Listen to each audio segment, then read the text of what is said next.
So we're here with Tal Sharon today from Equitech, and we're going to share thoughts about how Equitech is working with fintechs across the world at the moment. And what have you been up to these days, Tal? Do tell us a little bit more about the latest news from Equitech. Wow, we have a lot. You know, COVID hit us like everyone else, but we really understood, like from the get-go, okay, we have to move everything to digital. We have to do the modification as fast as possible. So maybe just in a quick overview, who we are and what we do. So I'm managing partner at Equitech. Equitech Group is a fintech firm. We're working on three main pillars, I'd say: advisory, community, and just recently also PR and media. So on advisory, we're working with financial institutions around the world, understanding their challenges, understanding their needs in particular markets, analyzing what exactly are the solutions that will benefit them the most, and then provide them access to the Israeli market and the huge number of startups we have here. Just to throw something in the air, there are about 550 fintechs. Some say 500, some say 700. It's a number that we don't know. They keep sprouting very fast. But we're just 0.001% of global population, and we still produce about 8% of global fintech economy in terms of the number of startups.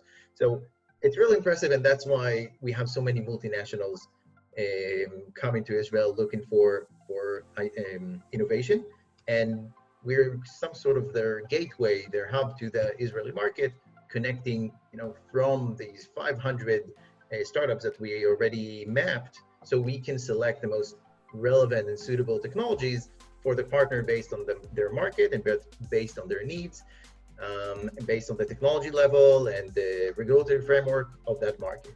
So that's Equitech, and we used to do that with a lot of delegations, which completely collapsed.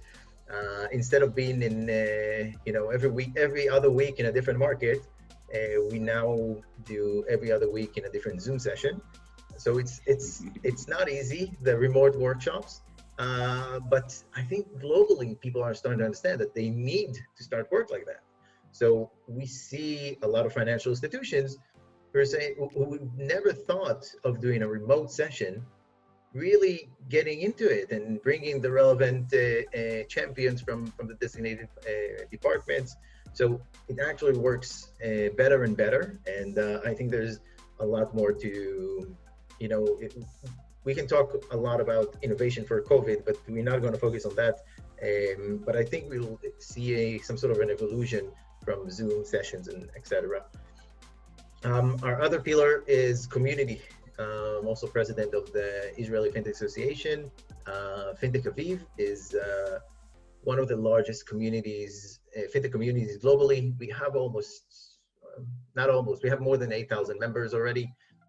Everything from entrepreneurs to startups, investors, service providers, multinationals, local financial institutions, regulators, and they're all interacting with one another.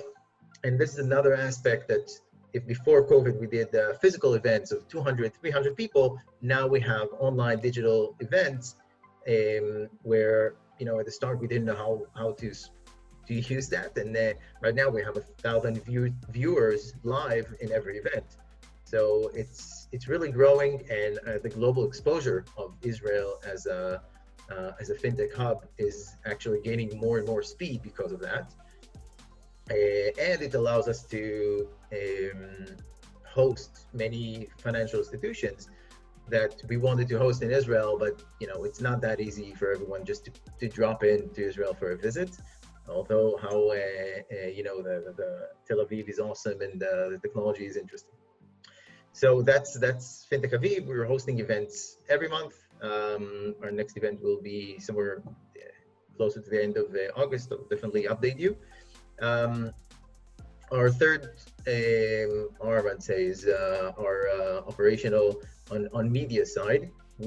From our understanding in fintech, we are really aligning the interest of the startups or financial institutions on how to engage the market in media wise, like what media to buy, how to associate it, what is the current interest in the market, and is it the right time for me as a technology provider to approach that designated market, and how, if so. So this is another aspect that we've launched recently, and with COVID we see a high level of interest. Just think about like that. People don't have events to go to, so their event budget just still remain the same, but they have no events to use it. So they move a lot to marketing in order to engage, B2B, engage whoever they are, mostly B2B startups. So that's a little bit about us, how we moved a lot to digital, also a lot of content creation. We have an online fintech course that we're delivering, and we're really moving more and more to the digital space. Just, I'm sitting here actually right now in the UK Cyber Demonstration Center office within Level 39, and obviously, when it comes to cyber and Israel, traditionally we've all thought of the Israeli startup scene as being dominant in the cybersecurity space. Are you seeing that changing then? Well, not changing, maybe evolving, because I think COVID have new threats. We see a lot of interest from different markets in financing. A lot of regulators, central banks understand that in order to bring the market back in action, you need to have capital in the market. So a very good way to do that is to provide them with more financing options. So if it's a POS financing or a different peer-to-peer, they're trying to promote that. Now, in order to do that, you need to make sure that the cyber aspect, as in any fintech solution, is really strong, and really, the authentication, the KYC, everything is aligned, so you won't have fraud. So this is another layer that we see more and more interest in that level. And also startups from Israel. It didn't hold back the opening of new startups, I think, in Israel. It did hold back some of the startups that we're currently working on project, and had issues now with connecting with the financial institution. But I think in a matter of several months, we'll see back like an incline of interactions and engagements between financial institutions and startups once they understand, again, this is how we work now. So this is what we need to do. I mean, the other big sound bites we're getting from the market at the moment is obviously cloud, with Google and bosses moving forward, and AWS still trying to clean up some customers and what have you. The growth potential of cloud is still huge. Are you seeing that as well? Enormous, but it's not. I'll tackle it from a different point of view, because you have AWS and Microsoft and Azure, and you have different cloud providers, and now we see more and more private cloud providers coming to light with different, not really different, but a more sophisticated, tailored value proposition for companies to work with. What's interesting in cloud relevance is that not every market is actually adopting cloud in such an easy way. It's not because of the technological side, mostly because of the regulatory side. Sometimes that we see a lot in the CEE market. We're in discussion with several regulators in that region, where they want to adopt cloud. They want to do that. They just they put too many barricades for the financial institutions to use it. So the financial institutions on their side are saying, okay, we should take this cautious. I mean, we shouldn't rush into it because we don't understand exactly how the regulatory framework is going to work. I think it's really important to move past this, because it's very important. Do you not think it's related? Do you not think it's related to the verification and to the encryption of the data on the cloud, though? Because we're hearing that that's the problem in America and the UK, for instance. I'm certain it is the problem. I'm just saying that we have to fix it, and COVID will accelerate that, because on-prem integrations will be the thing of the past in the near future. I'm not talking about the large IT or large hardware companies, or even small ones that need to do a specific integration. We see two main movements. One, to a cloud-based solution, so something that will be totally remote, also the integration. And another aspect is zero IT. I don't need anyone from the IT department in the bank to do the integration. Here's the line of code.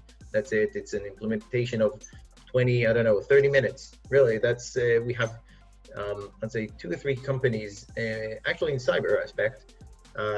One is providing like a brand protection. So they can actually protect you in advance and give you an outline of what coverage you will need or what are the risks. In order to obtain their solution, you just need to implement the one line of code. We had this was the fastest implementation we ever had, 48 hours between meeting and implementation with a first-year bank. So that's another very strong movement that we see lower on IT.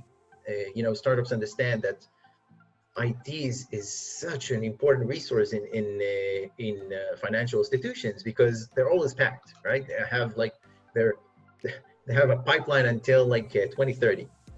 So in order to put something in motion, and you pass the business, so the business or cyber or whichever champion you're working with, he likes it, right? So he wants to implement. But right now, when you move to IT or compliance or other department, it really becomes messy. So zero IT. And lastly, a lot of fintechs are trying to take their value proposition and break it down to the core. So they'll be able to deal with only 1 or 2 champions within the bank. They're trying not to put too much involvement of other participants in other departments, so it will ease the integration, especially, trying to, once everything is remote, you don't have the physical engagement that you do, so it makes things a bit trickier to involve more and more departments. And from that sense, it opened up opportunity for fintechs because pre-COVID, and this is psychologically speaking, you look around what you have the closest, right? So if you're, let's say, a German-based bank and you're looking for an authentication solution, you'll start by observing who's around you, who's in the market right now that you can start a conversation. Doesn't matter if you implemented them or not, but the way for you to build a relationship is much easier than with a company from Israel or from other market that you have time difference and travel and distance. So right now with COVID, we can sit in 2 different rooms, in the same road, but still do a Zoom session and not meet face to face. So it really aligned globalization. People talk about globalization and how technology is moving from one place to another. This will be a dramatic shift in the number of implementations of external fintechs in local markets. We see it in Israel already. Financial institutions are looking for global solutions, and we also assist on the engagement in that. But I think fintech, all these are not necessarily only for fintech, but my point of view is particularly on fintech and on cyber, and for financial institutions. And I think we'll see this matrix like some sort of engagements between startups from around the world with financial institutions around the world, and more bank-to-bank, insurance-to-insurance engagements.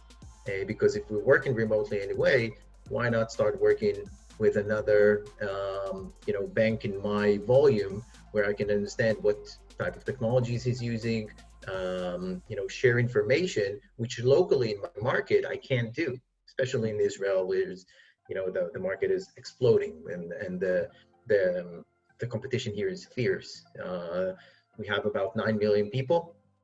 Let's say 4 million people are relevant for banking industry, and they want them as clients. And you have 2 dominating banks, 5 in total that are really large and relevant. And on top of that, 3 more credit card companies that are also engaging the market. We had this, there was a law, Shroom law, that meant that the bank had to relinquish their holding in credit card companies. So right now, you have 3 more players, so you have 8 dominate really strong players in a very small market. Most countries have 3 or 4, so that's quite impressive. Yeah, and you know that, so it's, and the market is very unique because it's shekels, and you know that's you can't duplicate a lot of things. And then you've got all these big banks from America and these big tech companies from across the world sitting there taking your top talent as well. So that can't be easy. Yes, but you know, I just had a conversation with a friend of mine. He's working. He's the head of revenue of one of the neobanks in New York, and he mentioned, listen, I'm not going to stay here. I'm going to move back to Israel and work remotely either way. So talent being driven away might also see some kind of shift with COVID and with remote work. We've heard about Facebook having all their employees working from home, from the designated home where they sit. So I think we'll see, people might stay in Israel but still work or provide services in other markets. I think we'll see that more and more. But yes, you could always do what Citadel did and hire some 5-star resort in Palm Beach and put all your top talent in there. I'm sure they'll come to Israel for that. Yeah, but think about, if you can get salary in Silicon Valley and live cost-wise in Israel, you're in a very good situation. I hear there's other good things as well about Israel, but I wanted to ask you one quick question because of the last year or so, we've been seeing technologies like, well, not necessarily technologies, but new concepts like Kubernetes coming out, whereas a few years ago we saw Ruby being really hard pushed. Yeah, maybe about 5 years ago, Python was top, and maybe 10 years ago, blockchain was top. Are you seeing anything new? Because that's another area we're coming across more and more that, we kind of got there. We got Java, we got all these different platforms, but what is coming out? Is there anything coming out in Israel? Because we do look at you and wonder, if anything's going to come out, the chance that it probably is going to be in Israel or San Francisco.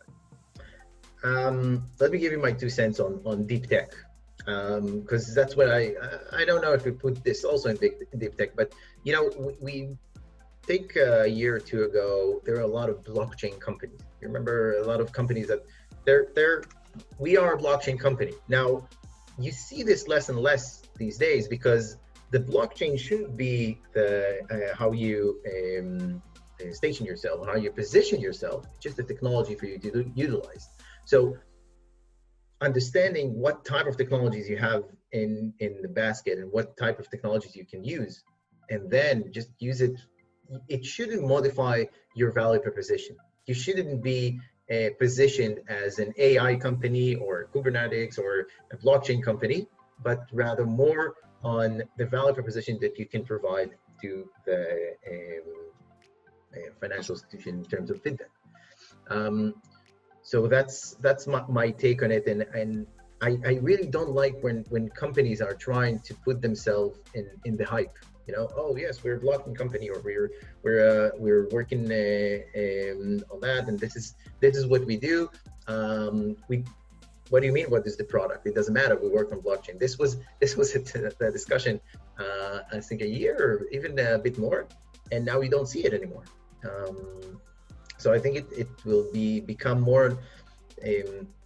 Companies should focus really on what value they want to provide to the end customer, and not with which technology or hype they should produce it, because it can be very simple. It can be a very simple technology, just thinking outside of the box and something that haven't been implemented or haven't been thought of until now.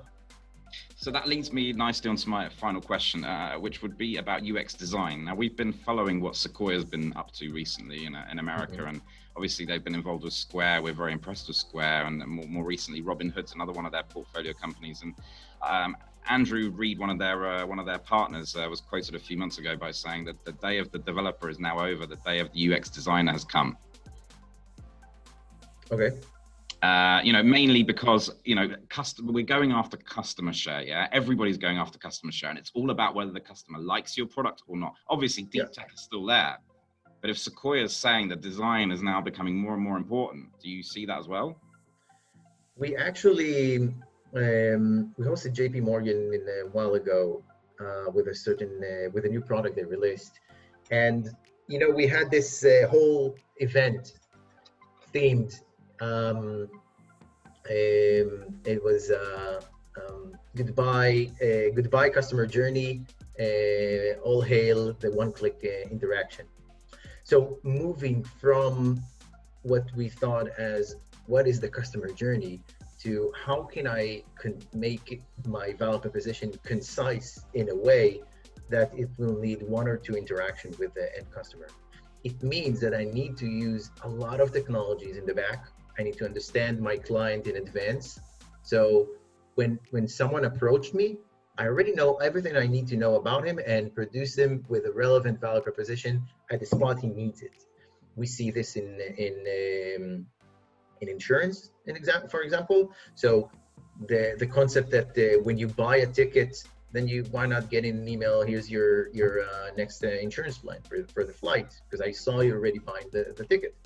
We have some data issues and privacy issues, but still, in terms of value proposition to the end client, having engagement with in that kind of level.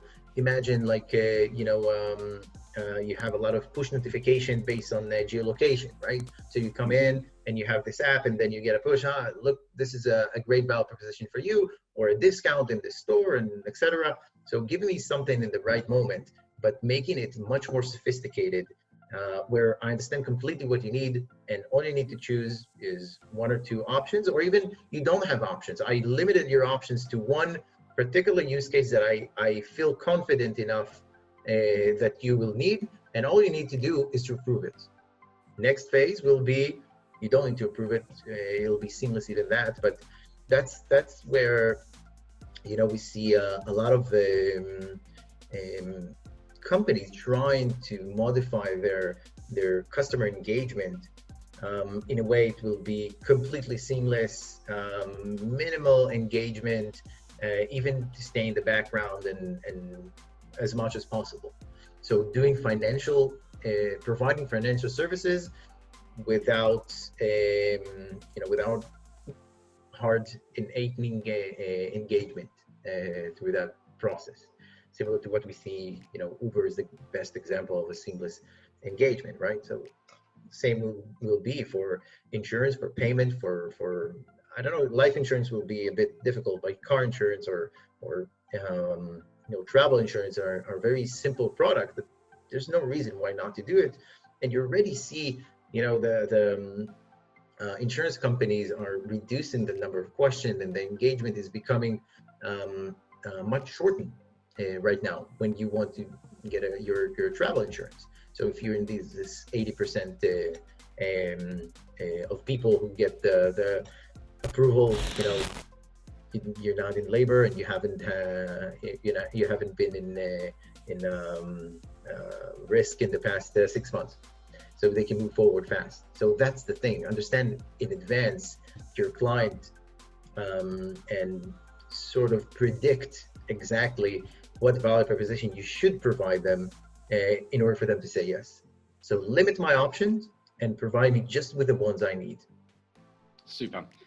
Tal, that's a fantastic take on what's happening at the moment in the fintech scene when it comes to Tel Aviv, and really interesting to hear as well about what Equitech's doing. Hopefully we'll be able to share with some of our users a little bit more information within the article that we're going to create for you too, so we can come back to you. But again, thank you very much for the interview, and we hope to hear from you again very soon.